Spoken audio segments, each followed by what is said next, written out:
सम्मान की निगाहों से देखा जाता है।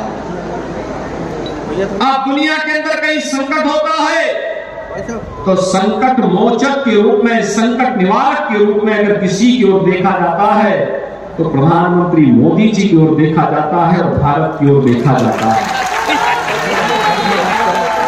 रूस और यूक्रेन का युद्ध रहा हो या अभी सूडान के अंदर आंतरिक संघर्ष, जब दुनिया के लाखों लोग वहां फंसे थे, कैसे बचाया जाए, प्रधानमंत्री मोदी जी ने सूडान के अंदर ऑपरेशन कावेरी शुरू कर दिया। अफगानिस्तान के अंदर अमेरिका भाग रहा है और भारत अपने नागरिकों को सुरक्षित निकाल रहा है। यह दृश्य भी दुनिया ने देखा है। भाइयों बहनों, आज भारत एक और वैश्विक मंच पर सम्मान प्राप्त कर रहा है। 140 करोड़ लोगों के जन विश्वास का प्रतीक बना है। लाखों करोड़ों लोगों को आवास की सुविधा, करोड़ों लोगों के लिए शौचालय की सुविधा, करोड़ों लोगों को रसोई गैस का कनेक्शन, करोड़ों लोगों को विद्युत का कनेक्शन, 60 करोड़ लोगों को स्वास्थ्य बीमा का कवर, 5 लाख रुपए सालाना स्वास्थ्य बीमा का कवर और 80 करोड़ लोगों को फ्री में राशन की सुविधा। ये दुनिया के अंदर कहीं और नहीं हुआ, अकेले भारत में हो रहा है। और भारत जो बदल रहा है, आज इंफ्रास्ट्रक्चर डेवलपमेंट के बड़े बड़े कार्य हो रहे हैं, एयरपोर्ट बन रहे हैं, मेडिकल कॉलेजेस बन रहे हैं, बड़े बड़े संस्थान बन रहे हैं। सरयू नहर राष्ट्रीय परियोजना 50 वर्ष से लंबित थी। डबल इंजन की सरकार आई, आज सरयू नहर राष्ट्रीय परियोजना पूरी हो गई है। एक साथ एक मुश्त पैसा दिया, कार्य पूरा। कोई सोचता ही नहीं था बल्लामपुर में मेडिकल कॉलेज बनेगा, और मेडिकल कॉलेज तो हम अगले वर्ष तक प्रारंभ कर ही देंगे। अब तो इस कमिश्नरी के लिए हमने विश्वविद्यालय भी दे दिया, मां पाटेश्वरी के नाम पर एक विश्वविद्यालय भी। कोई सोचता था विश्वविद्यालय के बारे में? कोई सोचता था? भाइयों बहनों, यहां पर तो मैं जब आता था 17 के पहले, तो मुझे गोंडा से देवपाटन मंदिर पहुंचने में 4 घंटे लगते थे। आज मात्र, अभी मैं पिछले दिनों आया था नवरात्रि के पहले दिन, मात्र 45 मिनट में मैं गोंडा से मंदिर में पहुंचा, मात्र 45 मिनट में। आप सोचिए वे कौन लोग थे जो सारा पैसा हड़प जाते थे। सड़क का पैसा, बिजली का पैसा, गरीब के आवास का पैसा, नाली और गलियों का पैसा, ये सब हड़पने वाले लोग कौन थे? इन माफियाओं को उठा उठा करके आज हमने जेल के अंदर, सीकचों के अंदर बंद करके रखा है। ये जो लूटते थे और फिर छाती चौड़ी करके चलते थे, आज आप देख रहे होंगे गले में तख्ती लटका करके जान की भीख मांगते हुए फिर रहे हैं।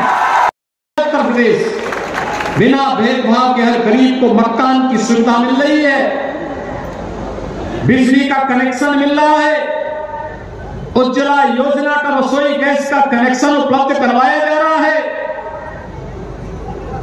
15 करोड़ लोगों को फ्री में राशन की सुविधा का लाभ भी दिया जा रहा है, 10 करोड़ लोगों को आयुष्मान भारत के अंदर 5 लाख रुपए प्रतिवर्ष स्वास्थ्य बीमा का कवर भी दिया जा रहा है, और नौजवानों के लिए रोजगार भी है।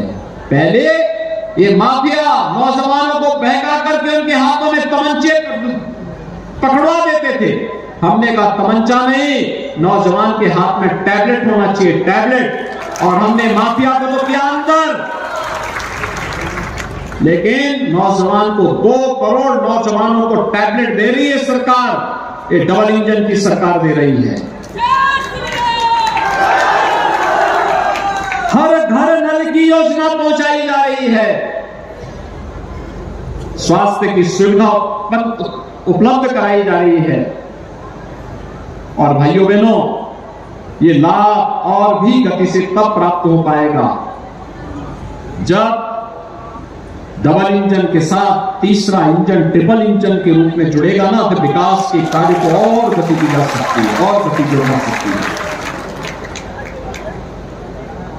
हमारे नगर गंदगी के ढेर क्यों रहेंगे? नगरीय क्षेत्रों में जन सुविधाओं के लिए लोग आते हैं, वहां शोरों का आतंक क्यों रहेगा? नगर सेफ सिटी के रूप में रहने चाहिए और स्मार्ट सिटी के रूप में उनका विकास होना चाहिए। और इसके लिए ट्रिपल इंजन आपके पास, ट्रिपल इंजन के लिए आपसे सहयोग मांगने के लिए मैं आया हूं कि जिताइए भारतीय जनता पार्टी को। भारतीय जनता पार्टी यहां पर विकास के उन कार्यक्रमों को देगी जो कार्य किसी ने कल्पना भी नहीं की थी। याद करिए, 17 के पहले नगरीय क्षेत्र में कूड़े के ढेर रहते थे, शहरों में शोरों का आतंक होता था, कोई बेटी कोई बहन बाजार नहीं जा पाती थी, स्कूल नहीं जा पाती थी, और व्यापारियों से रंगदारी वसूली की जाती थी। आज कोई रंगदारी वसूली करेगा क्या? आज करेगा तो उसको मालूम है फिर क्या हो जाएगा। आज कोई व्यापारियों से रंगदारी वसूली नहीं कर सकता, किसी बहन बेटी की इज्जत के साथ खिलवाड़ नहीं कर सकता। आज किसी शहर में कूड़े के ढेर नहीं रहेंगे। इसका मतलब सिटी होगी स्मार्ट, सिटी होगी सेफ सिटी, और रंगदारी नहीं बल्कि व्यापारी के कल्याण के लिए व्यापारी कल्याण बोर्ड और साथ साथ प्रधानमंत्री स्वनिधि योजना से ब्याज मुक्त ऋण उपलब्ध करवाने का कार्यक्रम होगा और ये चल रहा है। सेपुर से श्रीमती रंजना गुप्ता, गैसरी से श्री मदनलाल जायसवाल, पंचपेड़वा से श्री रवि सोनी और बलरामपुर से जुड़े हुए सभी उपस्थित भाइयों बहनों, मां पाटेश्वरी की इस पावन धरा को नमन करते हुए देश की आजादी में जिन महान क्रांतिकारियों ने अपना योगदान देकर के भारत की स्वाधीनता के लिए अपना सर्वस्व न्यौछावर करने में योगदान किया था, ऐसे राजा देवी बख्श सिंह, राजा कृष्णदत्त राम, पृथ्वीपाल सिंह जैसे महापराक्रमी शासकों की इस भूमि को कोटि कोटि नमन करते हुए मैं आप सबका हृदय से अभिवादन करता हूं। भाइयों बहनों, बलरामपुर जनपद हमारे लिए बहुत कोई नया जनपद मेरे लिए नहीं है। जैसे मेरे लिए गोरखपुर है वैसे ही बलरामपुर भी, और इसलिए भी क्योंकि मां पाटेश्वरी के धाम में मैं अक्सर दर्शन करने के लिए आता हूं और मां पाटेश्वरी की बड़ी कृपा भी रही है। और इसीलिए जब बलरामपुर के विकास की बात आती है तो यद्यपि इस जनपद को इस बात का सौभाग्य प्राप्त है कि पूर्व प्रधानमंत्री स्वर्गीय अटल बिहारी वाजपेयी जी ने अपने सार्वजनिक जीवन की शुरुआत इसी जनपद से की थी, बलरामपुर जनपद से ही की थी। भारत की राजनीति को एक नई दिशा देने वाले नानाजी देशमुख का सानिध्य भी इस जनपद को प्राप्त हुआ है।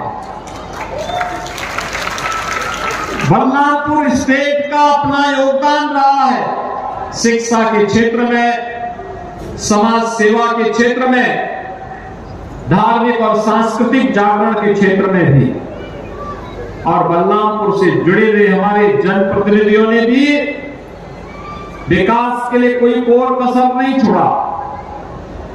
लेकिन आजादी के बाद जिन लोगों के हाथों में सत्ता आई थी, वास्तव में वे सत्ता लोलुप थे और सत्ता उनके साथ वे इतने चिपक गए थे कि इंजन ही उनका फेल हो गया और विकास बाधित हो गया।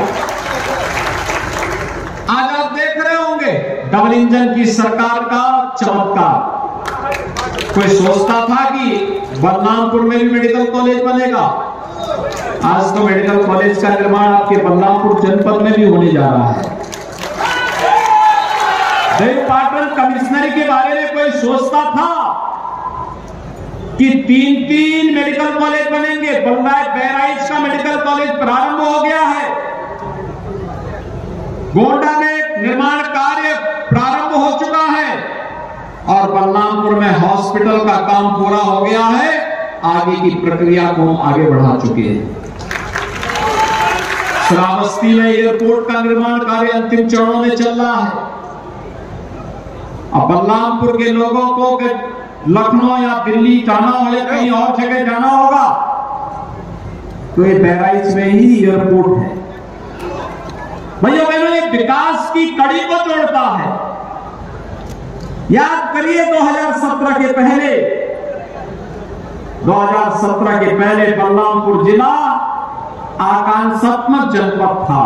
आकांक्षात्मक जनपद का मतलब प्रधानमंत्री मोदी जी ने देश के अंदर एक सर्वे करवाया और सर्वे में देश के अंदर 600 जनपदों में से 1200 जनपद ऐसे निकले, 600 जनपदों में से 112 जनपद ऐसे निकले थे जिन लोगों ने बुनियादी सुविधाओं से जहां आम जनमानस वंचित था, शिक्षा, स्वास्थ्य, कृषि विकास, जल संसाधन, स्किल डेवलपमेंट और वित्तीय समावेशन जैसे क्षेत्र में वे जनपद अत्यंत पिछड़े थे। और बलरामपुर जनपद के अंदर जब हम लोगों ने कार्य प्रारंभ किया, मैं बधाई दूंगा यहां के जनप्रतिनिधियों को और जिला प्रशासन को और बलरामपुर की जनता जनार्दन को भी कि जिन्होंने आकांक्षात्मक जनपद से उभर करके अब विकास की प्रक्रिया के साथ तेजी के साथ बढ़ते हुए जनपद के रूप में अपना नाम दर्ज कराया है। और भारत सरकार के अंदर आज बलरामपुर जनपद, श्रावस्ती जनपद और बहराइच जनपद भी प्रदेश के विकास की प्रक्रिया के साथ तेजी के साथ बढ़ते हुए जनपदों में से एक है। एक सकारात्मक परिवर्तन है। प्रधानमंत्री मोदी जी का जो विजन है वही हमारा मिशन है। उन्होंने 9 वर्षों में देश की पूरी तस्वीर बदल करके रख दी। 9 वर्ष पहले कोई भारत के बारे में जब देखता था, जानता था, लोगों को लगता था कि भारत विकास नहीं करेगा। भारत की पहचान विश्व में राजनीतिक भ्रष्टाचार के रूप में, एक दब्बू देश के रूप में होती थी। भारत का नागरिक कहीं बाहर जाता था, पहचान के लिए मोहताज होता था। भाइयों बहनों, आज भारत की तस्वीर बदली है। नई नई नगर पालिकाओं का गठन हो रहा है। आपके यहां पर भी तो 2 नगर पंचायतों का सीमा विस्तार हुआ है और गैसड़ी भी अब नगर पंचायत बन गई है।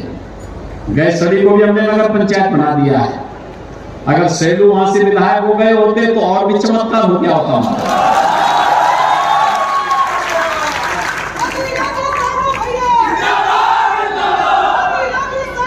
मैं धन्यवाद दूंगा कि आपने पलटू राम जी को विधायक फिर से बना दिया और राम प्रताप को भी बना दिया और शुक्ला जी तो खैर तुलसीपुर में थे, उनको होना ही था। लेकिन अगर सैलू भी हो गए होते तो गैसड़ी भी स्मार्ट सिटी के रूप में चमक रही होती। और भाइयों बहनों, इसीलिए मैं आपके पास आया हूं आपसे कहने के लिए। देखिए, भाजपा ने बहुत अच्छा प्रत्याशी आपको दिया है। यहां पर बलरामपुर में धीरू को बनाया है प्रत्याशी, और जैसे धीरू ने अपनी सेहत बनाई है ऐसे बलरामपुर की भी सेहत बनाएंगे।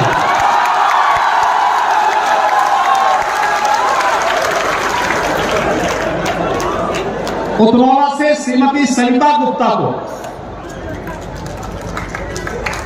तुलसीपुर से श्रीमती रंजना गुप्ता को, गैसरी से श्री मदन लाल जायसवाल और पंचपेड़वा से रवि सोनी। ये सब जो है बहुत, रवि सोनी ये सभी बहुत मजबूत कार्यकर्ता हैं, बहुत जुझारू हैं। इनको जिता करके भेजिए और विकास के लिए पैसे की कमी नहीं होगी, मैं आपको बताने के लिए आया हूं।